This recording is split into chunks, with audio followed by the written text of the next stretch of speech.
नमस्कार। माहौल क्या है में आज बात होगी देश के आम बजट की। वित्त मंत्री निर्मला सीतारमन ने आज जो बजट पेश किया है उसमें सबसे ज़्यादा फोकस हेल्थ सेक्टर को दिया है। कोरोना महामारी में देश के हेल्थ इंफ्रास्ट्रक्चर की पोल खुल गई थी, इसलिए सरकार ने सबसे ज़्यादा तवज्जो उधर दी है। इंफ्रास्ट्रक्चर को भी मजबूत करने के लिए बहुत पैसे का आवंटन किया गया है। ये तो बात हो गई बजट की बड़ी, लेकिन देश के आम आदमी की तरह मुझे भी बजट और अर्थव्यवस्था की बारीकियों के बारे में ज़्यादा नहीं पता, लेकिन बजट हमारी और आपकी ज़िंदगी में, हमारे और आपके परिवार में, हमारे और आपकी जेब पर क्या असर डालेगा ये मुझे पता है। और इसे आज माहौल क्या है मैं सीधे और सरल शब्दों में आप तक भी पहुंचाने की कोशिश करता हूं, और बजट आने के बाद आम लोग क्या सोच रहे हैं ये भी जानने की कोशिश करता हूं। चलिए मेरे साथ। देश के आम आदमी को इस बात में इंटरेस्ट रहता है कि क्या सस्ता हुआ, क्या महंगा हुआ।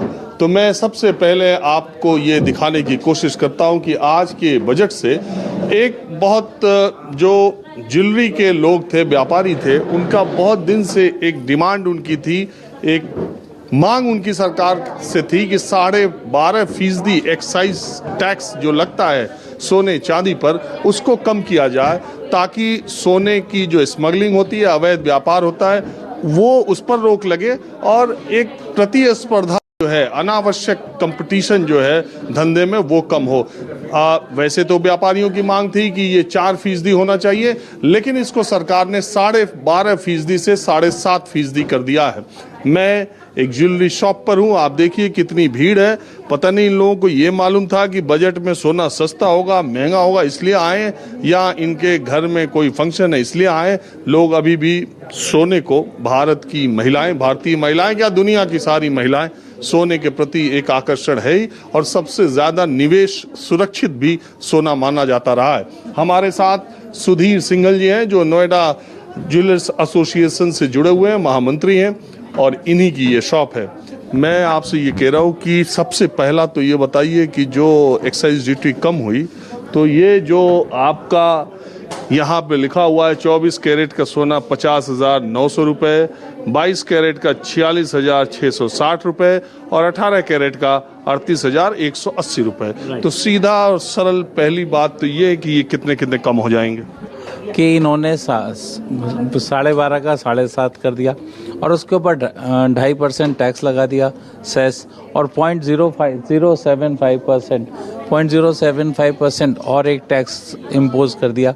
तो टोटल आज की तारीख में 10.75 टैक्स हो गया, विच वॉज 12.5। यही तो बात है, सरकार एक हाथ से देती है, दूसरे हाथ से ले लेती है। सरकार ने ऐसा कहा कि एक्साइज की ड्यूटी कट हो गई, 12.5 से 7.5% आ गई, 5% की कटौती की गई। उससे संदेश गया कि सरकार ने बड़े खुले हाथ से व्यापारियों की बात को मान लिया है, लेकिन दूसरे हाथ से उसी पॉकेट में हाथ डालकर 2.5% सेस, और वो जो आप करें तो यानी कुल मिलाकर के 1.7% के लगभग कम हो गया। और उसका भी इम्पैक्ट 1 अक्टूबर से आएगा। जिस चीज़ का इम्पैक्ट 1 अक्टूबर से आना है, तो आज उसके बारे में क्या बात करें। बात करेंगे 1 अक्टूबर को, तब हम आपसे कहेंगे क्या हुआ। उस दिन मालूम चलेगा कि मार्केट के अंदर क्या रोल है सब चीज़ों का।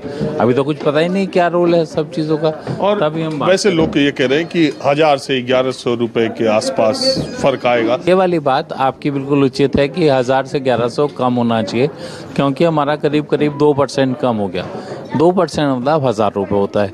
आज की तारीख में अगर रेट 50,000, 51,000, 52,000 रहता है तो आपको मैंने बताया कि सोना सस्ता होने की बात कही गई है, लेकिन उसमें भी बड़ा पेच है। नोटबंदी के बाद और उसके बाद कोरोना काल के बाद ज्वेलरी इंडस्ट्री को बहुत झटका लगा है। लेकिन आज बजट के दिन लोग आमतौर पर पहले के ज़माने में ये सोचा करते थे कि जरा बजट देख लेते क्या महंगा सस्ता होगा, फिर खरीदारी करते हैं। देखिए, जब वित्त मंत्री सीतारमन बजट पेश कर रही थी, मैं एक ज्वेलरी शॉप में वहाँ एक सीट खाली नहीं है, और खरीदार लगातार यहाँ पर खरीदारी कर रहे हैं। कोरोना काल का असर न सिर्फ जनजीवन पे ख़त्म हो चुका है, बल्कि खरीदारी कोई सीट खाली नहीं है, सब पे लोग बैठे हुए हैं और खरीदारी कर रहे हैं। मैडम एक बात बताइए, आप क्या खरीदने आई हैं? मैं सेट लेने आई हूँ। आप खुद के लिए या घर में कोई फंक्शन? मेरी पोती का मुंडन है उसके लिए भी, और मेरी एनिवर्सरी है उसके लिए।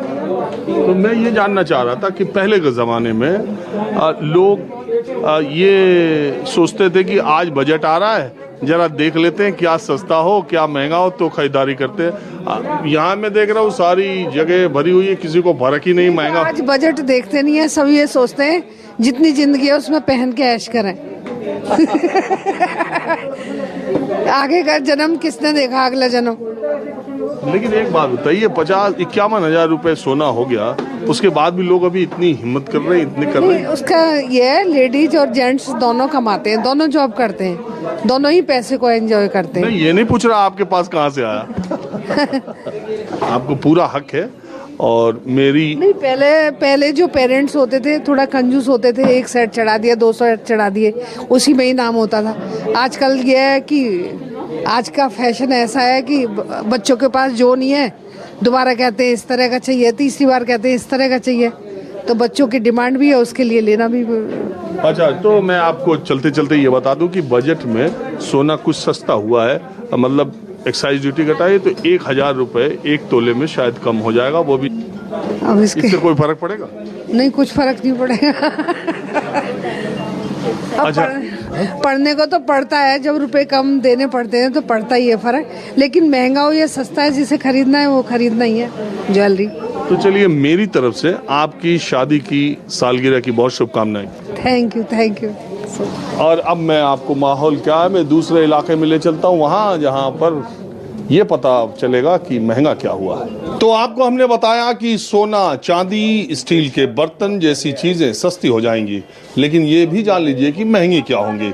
मोबाइल फोन के पार्ट्स, चार्जर महंगे हो जाएंगे, क्योंकि सरकार ने जो छूट इन चीज़ों पर दे रखी थी उसको हटा लिया है।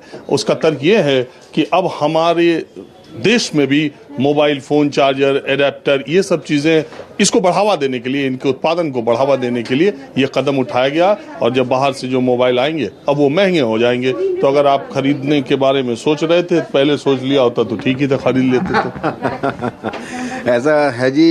ये राहुल गुप्ता हैं, जो कि मोबाइल के बड़े व्यापारी हैं, इनकी ये शॉप है। तो मैं आम भाषा में, राहुल जी बताइए, एक तो कोरोना काल, जितना मुझे समझ में आता है, कोरोना काल के दौरान ही सरकार ने मोबाइल फोन पे जीएसटी बढ़ा दी थी, शायद 12 से 18% कर दी थी जनाब। उससे कोई कष्ट नहीं हुआ, लेकिन कष्ट ये है कि कस्टमर्स को अब ऑनलाइन पे बच्चों की क्लासेस चल रही हैं, सभी को फोन्स की, टैबलेट्स की रिक्वायरमेंट्स है, उसका डिमांड बढ़ी भी है, लेकिन उसमें और महंगा हो जाएगा, वो थोड़ा कष्टदायी रहेगा कस्टमर के लिए भी और दुकानदार के लिए भी। माना कि इंडिया में प्रोडक्शन होनी चाहिए, बढ़ना चाहिए। अभी हमारे माननीय मोदी जी ने सैमसंग का प्लांट का इनॉग्रेशन किया, बहुत बड़ा प्लांट है, बहुत अच्छी सुविधा हिंदुस्तान के लिए हुई, लोगों को रोजगार भी मिला, लेकिन महंगाई होना वो गलत है, कहीं ना कहीं छूट मिलनी चाहिए थी। राहुल जी, एक चीज़ और है, एज मोबाइल फ़ोन यूज़ करने वाला मैं भी आदमी हूँ, दुनिया में हर ही आदमी है। मेरे को मोबाइल फ़ोन महंगा हो जाए ये ज़्यादा मुश्किल की बात नहीं है। ये जो इसका एडाप्टर है, ये जो इसका चार्जर है, ये महंगा होता है तो बहुत खलता है, क्योंकि हमारी आदत है कहीं छूट जाए, कहीं खो जाए, कहीं टूट जाए। जी बिल्कुल ठीक कह रहे हैं। अभी देखिए ना, आप आईफोन ने आईफोन लॉन्च किया, अडोप्टर ही हटा दिया। 2000 रुपये का 1900 रुपये अडोप्टर आप अलग से परचेज करें फ़ोन चार्ज करने के लिए, वो सब चीज़ें थोड़ी दिक्कत तो आती ही हैं उन चीज़ों से। तो अब ये महंगा हो जाएगा, चार्जर भी, एडेप्टर भी, मोबाइल के सारे उपकरण और समेत मोबाइल फ़ोन महंगे हो जाएंगे। और यही वो चीज़ है जो आपके, और इसके अलावा कुछ इलेक्ट्रॉनिक उत्पाद भी महंगे होंगे। तो राहुल जी, आज के बजट को लेकर के आपकी इंडस्ट्री में, आप लोगों के बीच माहौल क्या है? देखिए, हमारे व्यापारी की, मध्यम वर्ग के व्यापारी की बात करें तो हम लोगों को बहुत उम्मीद थी इनकम टैक्स में रिबेट से, लेकिन वो नहीं मिल पाई, उसका थोड़ा खेद है। क्योंकि आज के समय में जो कोरोना काल के बाद से व्यापारी टूटा हुआ है, उसको थोड़ा सा सपोर्ट मिलनी चाहिए थी इनकम टैक्स के लिए, जो कि नहीं मिल पाई है। इनकम टैक्स रिबेट बढ़नी चाहिए थी मध्यम वर्ग व्यापारी के लिए, मध्यम वर्ग परिवार के लिए। आपकी निगाहें लगी थी इनकम टैक्स? बिल्कुल लगी थी, सभी के, आपकी भी लगी होंगी, सभी की लगी होती है। हमारा विचार ये था कि 5 लाख नौकरी पेशा आदमी की तो दिक्कत यही है कि वो जिस स्लैब में आता है तो वो उतना कट के ही सैलरी मिलती है। आप जैसे लोगों में तो कहीं कैश से भी, कहीं इधर से भी, कहीं उधर से। आने वाला समय माननीय मोदी जी ऐसा कर देंगे, बहुत अच्छा कर देंगे कि आप चाहकर भी चोरी नहीं कर पाएंगे।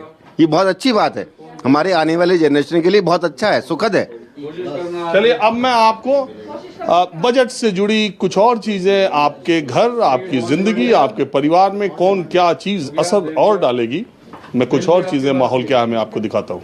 अब आपके काम की एक और खबर, वित्त मंत्री निर्मला सीतारमण ने वाहनों की स्क्रैप पॉलिसी का ऐलान किया है, जिसके तहत निजी वाहनों को 20 साल के बाद और कमर्शियल वाहनों को 15 साल के बाद स्क्रैप में डाल दिया जाएगा, यानी उन्हें नष्ट कर दिया जाएगा। अगर आपके घर में भी कोई गाड़ी 18-19 साल की है तो आप सोचिएगा। और इस पॉलिसी का, स्क्रैप पॉलिसी का विस्तृत रूप से ऐलान 15 दिनों के भीतर किया जाएगा। मतलब ये कि कितने सीसी की गाड़ियां कितने साल तक चलेंगी, कमर्शियल और डीजल और पेट्रोल में क्या अंतर होगा, निजी में, सारी डिटेल पॉलिसी 15 दिन के बाद आएगी। लेकिन इतना तय है कि 20 साल से ज़्यादा कोई भी निजी गाड़ी अब नहीं रहेगी और 15 साल से कमर्शियल ज़्यादा नहीं रहेगी।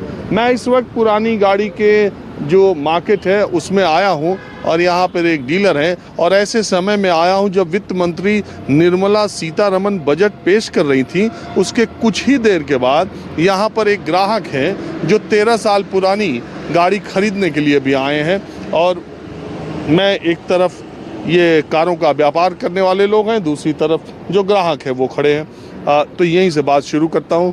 ये जो फैसला है, सरकार का ये कहना है कि इससे ऑटोमोबाइल सेक्टर को बहुत रफ्तार मिलेगी, स्टील उद्योग को बढ़ावा मिलेगा। बहुत सी गाड़ियाँ ऐसी सड़कों पर हैं जो बहुत पुरानी हो गई हैं, वो स्क्रैप पॉलिसी के तहत ख़त्म होगी तो लोग नई गाड़ियों की तरफ जाएंगे, पहली बात। दूसरी बात ये कि इलेक्ट्रिक कारों का ज़माना आ रहा है, जो नई गाड़ियाँ आ रही हैं वो हल्की होती हैं, माइलेज ज़्यादा होता है, तो लोगों को भी फ़ायदा होगा। आप क्या मानते हैं? इससे लोगों का तो बहुत ही फ़ायदा होगा, क्योंकि जो पुरानी गाड़ियां उन्हें स्क्रैप कर देनी पड़ रही थी वो अब बच जाएंगी कम से कम। बहुतों के पास बहुत पुरानी गाड़ियां हैं, वो सारी गाड़ियां उन्हें 2 साल 4 साल में ख़त्म होने वाली थी या ख़त्म हो चुकी हैं उनके रिकॉर्ड के हिसाब से, वो बचेंगी।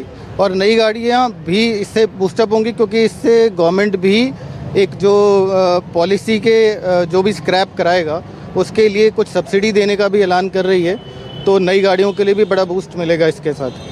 हाँ, ये बात आपने सही कही कि जो आप स्क्रैप पॉलिसी के तहत आप गाड़ी को नष्ट कराएंगे तो गवर्नमेंट भी आपको कुछ सब्सिडी देगी ताकि आप शिफ्ट होकर नई गाड़ी खरीद सकें। आप क्या मानते हैं? सेम, क्या सेम? यही जो इन्होंने कहा है।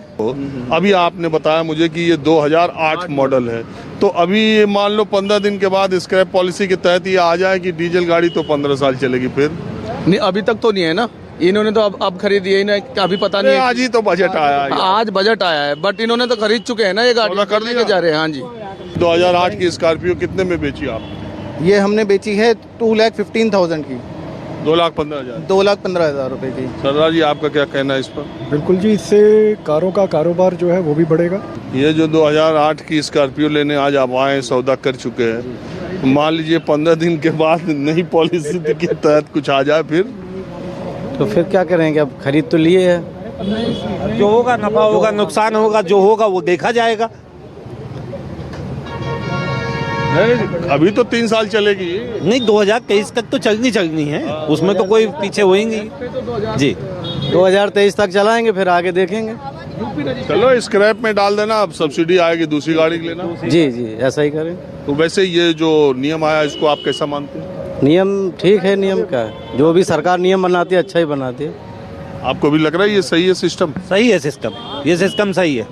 इससे जो है काफ़ी फ़ायदा होगा, जिसकी गाड़ियां हैं उनको फ़ायदा होगा, काफ़ी फ़ायदा होगा। तो आपको मैंने एक बजट के एक पक्ष से जो आपके घर, आपकी जेब, आपके जीवन से जुड़ा है उससे रूबरू कराया। मैं आपको सीधे सरल शब्दों में और साथ ही साथ माहौल क्या है उस इंडस्ट्री से जुड़े लोगों का, या जो लोग खरीद रहे, उपभोक्ता और बिजनेस करने वाले, सबका हालचाल ले रहा हूँ। अब आपको दूसरी जगह ले चलता हूँ। पेट्रोल और डीजल ऐसी चीज़ है जिसका हर आदमी की ज़िंदगी में रोज़ का महत्व है। बहुत सारे लोग रोज़ डीजल पेट्रोल लेते हैं अपनी ज़रूरत के मुताबिक। मैं एक पेट्रोल पंप पर हूँ, देखिए 86 रुपये के करीब पेट्रोल पहुँच चुका है और 77 रुपये के करीब डीजल है। कहाँ से कहाँ पहुँच गया, दोनों का अंतर कितना कम हो गया, कब ये शतक लगा दें इसकी भी गारंटी नहीं है। लोगों को ये उम्मीद थी कि पीछे दिनों जो घटनाक्रम आर्थिक हुआ था उसकी वजह से पेट्रोल और डीजल के दाम शायद बजट में कम हो जाएंगे, लेकिन सरकार ने एक दूसरा काम कर दिया।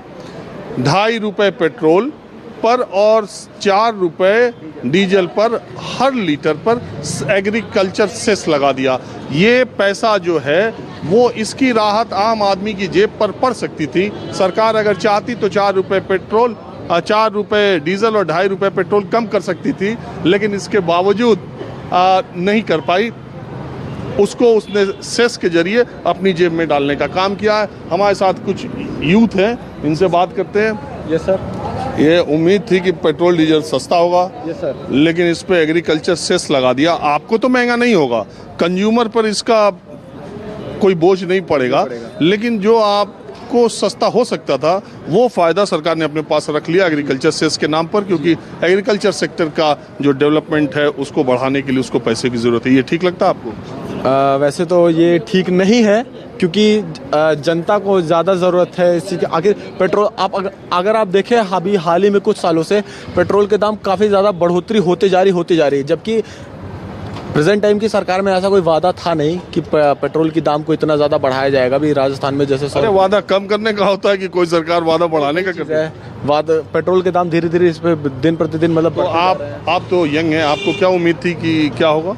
पेट्रोल कम होने की उम्मीद थी हमें भी, मतलब पेट्रोल कम होने, प्राइसेस कम होने की उम्मीद थी कि पेट्रोल के जो दाम है वो कम हो जाएंगे। बट सरकार है, सरकार अपना फ़ायदा तो देखेगी। सरकार अब तक अपना फ़ायदा देख रही थी, अभी भी अपना फ़ायदा देख रही है। अभी भी जैसे कि हम देख सकते हैं गाजीपुर का पूरा बॉर्डर बंद कर दिया उन्होंने, अपना पूरा देखा नहीं कि आम जनता कितनी परेशान हो रही है आने जाने में, उनको कितना लेट हो रहा है अपने काम में जाने में, लेकिन नहीं, सरकार अपना ही फ़ायदा देखी जा रही है। अरे वो किसानों ने रोक रखा, उस पर आप बोल रही हैं? हाँ, उसी तो आप नहीं चाहती कि किसान वहाँ बैठे? नहीं, मैं चाहती हूँ, बट लेकिन इतना भी मत करो कि आम जनता जो हम है कि हम परेशान हो जाए, कि हम अपने जो हमारा आने जाने का रास्ता है कि वो ही बंद हो जाए हमारे लिए। वो रास्ता वैसे खुला हुआ है? नहीं, एक्चुअली जिस रास्ते से मैं आती हूँ वहाँ पे पूरा इतना आज ट्रैफिक था कि मेरे को आज 1.5 घंटा लगा नोएडा पहुँचने में। आज इतना ट्रैफिक था क्योंकि वो उन्होंने बंद। तो आपको लगता है कि किसान गलत है या उनको हट जाना चाहिए? पता नहीं, अब इस बारे में तो मैं कुछ कह नहीं सकती इस बारे। अच्छा, आपको अपनी दिक्कत हुई इसलिए आप कह रही हैं? मतलब लाइक मैं अब सिर्फ मेरा नहीं है, सिर्फ मतलब लाइक पूरे आम जनता के, क्योंकि अच्छा ठीक है, वो दूसरी बात है। ये आप बताओ, आपके कितना पेट्रोल का खर्चा महीने का है? मैं हफ्ते का बता सकती हूँ। हफ्ते का मेरी स्कूटी 320 रुपए लेती है। एक हफ्ते में 320? हाँ जी। तो चलिए, आपकी सेहत पर कोई फर्क नहीं पड़ेगा, क्योंकि ये जो महंगाई है वो जो रोज बढ़ता है उसी मीटर से फर्क पड़ेगा। ये बजट में जो किया गया वो फायदा आपको मिल सकता था, लेकिन सरकार ने अपने पास मतलब ये फायदा हमें मिल सकता था, लेकिन इस फायदे को सरकार ने अपनी झोली में भर लिया ना। मेन मुद्दा तो ये है। तो चलो, वो देश सरकार कहीं से पैसा ले आती तो है नहीं, हमसे आपसे टैक्स के जरिए लेती है और फिर अपनी योजनाओं में उसे खर्च करती है। माहौल क्या है, मैं दूसरी तरफ ले चलता हूँ। वित्त मंत्री निर्मला सीतारमन ने कहा कि देश की जो सार्वजनिक क्षेत्र की सबसे बड़ी इंश्योरेंस कंपनी LIC है, लाइफ इंश्योरेंस कॉरपोरेशन, उसका IPO आएगा। इसके अलावा 2 बैंक जो है सरकारी और एक बीमा क्षेत्र की जो सरकारी कंपनी है उसको प्राइवेटाइज किया जाएगा, निजीकरण उसका किया जाएगा। सरकार निजीकरण की दिशा में आगे बढ़ रही है और इसको लेकर विपक्षी दलों ने सबसे ज़्यादा निशाना सरकार के बजट पर साधा है। उन्होंने कहा है कि देश की सरकारी संपत्ति को बेचने का काम सरकार ने किया है। इसको लेकर थोड़ा बहुत विरोध प्रदर्शन भी बजट के बाद देश के अलग अलग हिस्सों में हुआ है। विरोधी दलों के नेताओं ने इस बात पर विरोध प्रकट किया है कि इस तरह से प्राइवेटाइज नहीं किया जाना चाहिए। मेरे साथ कुछ लोग, चूँकि बजट अभी आया है, बहुत सारे लोगों को इसकी बारीकियों के बारे में पता अभी भी नहीं है और कभी भी नहीं होगा, लेकिन मेरे साथ कुछ ऐसे लोग हैं जिनको इस क्षेत्र की जानकारी है। ये यहीं पर मिल गए। LIC का ऑफिस आप देख ही रहे हैं। तो मैंने आपको बताया कि बजट में ये कहा गया है कि इसका IPO आएगा और 2 सरकारी बैंक और एक बड़ी जो कंपनी है, तो पता नहीं वो कौन सी है, नाम बाद में आएगा। इसको आप कैसे देखते हैं? जी, मुझे जहाँ तक लगता है कि जो मैंने भी आज बजट देखा और जो FDI आप बोल रहे हैं कि 74% FDI कर दिया है, तो मेरे हिसाब से तो ये अच्छा कदम है और बाजार ने भी इसका अच्छा स्वागत किया है। आज 2300 पॉइंट मार्केट ऊपर आया है। बैंक निफ्टी भी स्टॉक की बात कर रहा हूँ, स्टॉक एक्सचेंज में आज काफ़ी अच्छा देखा गया है। बैंक निफ्टी भी आज काफ़ी ऊपर है, बैंक भी काफ़ी स्ट्रॉन्ग चल रहे हैं। तो ऐसा लगता है कि फ्यूचर पॉइंट ऑफ व्यू से मार्केट के लिए ये अच्छा कदम है। बाकी रही बात निजीकरण की और प्राइवेटाइजेशन की, तो सरकारी कंपनियां पहले भी चल रही हैं, पहले भी उनका काम हो रहा है, बट लेकिन प्राइवेटाइजेशन से काफ़ी चीज़ों में सुधार आना चाहिए, ऐसा मुझे लगता है। हाँ, खास करके बैंकिंग सेक्टर में आप देखें, एक आध उदाहरण आप छोड़ दें तो बैंकिंग सेक्टर में प्राइवेट निजी क्षेत्र ने जितना अच्छा किया है उतना सरकारी कहाँ कर पाए। बिल्कुल, आप देख लीजिए HDFC बैंक देख लीजिए, आज मार्केट कैप सबसे ज़्यादा SBI के बाद अगर देखा जाए तो प्राइवेट सेक्टर का इतना बड़ा बैंक है, सर्विसेज।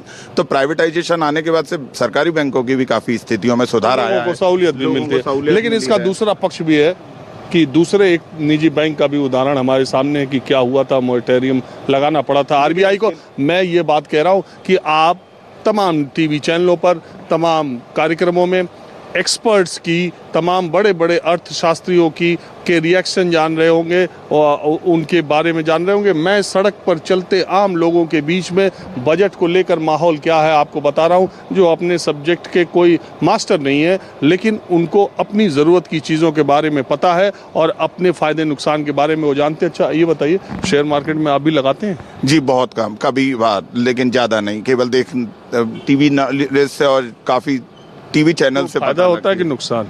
देखिए, ये तो फायदा और नुकसान तो आपके कैलकुलेशंस और काम करने के तरीके पे है। अगर आप हड़बड़ाहट में काम करते हैं और जल्दबाजी दिखाते हैं तो हमेशा नुकसान होगा, और अगर लॉन्ग टर्म के हिसाब से आप पॉलिसीज बनाते हैं तो अक्सर देखा गया है कि नुकसान कम होता है, फायदा हो सकता है। शेयर मार्केट ने इस बजट को लेकर के जैसा वेलकम किया है, स्वागत किया है, उससे माना जाना चाहिए कि जो कॉरपोरेट सेक्टर है वो इस बजट से काफ़ी खुश है। बिल्कुल साहब, जब भी विदेशी पैसा आया है कॉरपोरेट जगत तो खुशी की लहर होती है, इसीलिए इंडेक्स दिख ही रहा है हमारे को। बैंक निफ्टी जिस तरीके से बढ़ी है उसका स्वागत तो बिल्कुल किया गया है। ये जो आपने पैसा कहा है, आप मध्य प्रदेश से हैं? जी, हम मध्य प्रदेश से हैं। कहाँ से? ग्वालियर। और आपने बजट में आपको क्या, जो बातें हम कर रहे हैं उसमें आप क्या देख पा रहे हैं?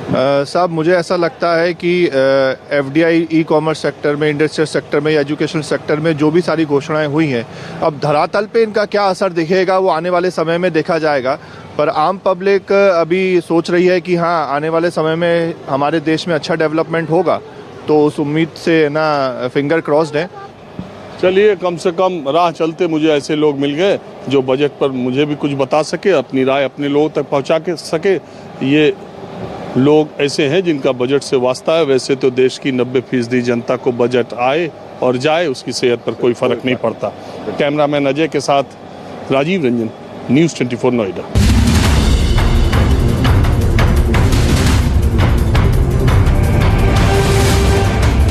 नमस्कार, मैं हूं मानक गुप्ता। अगर आपको हमारा ये वीडियो पसंद आया हो तो इसे लाइक और शेयर जरूर करें, और हाँ, हमें सब्सक्राइब और फॉलो करना ना भूलें ताकि आप देश और दुनिया की कोई खबर मिस ना करें। तो जुड़े रहिए हमारे साथ और देखते रहिए न्यूज़ 24।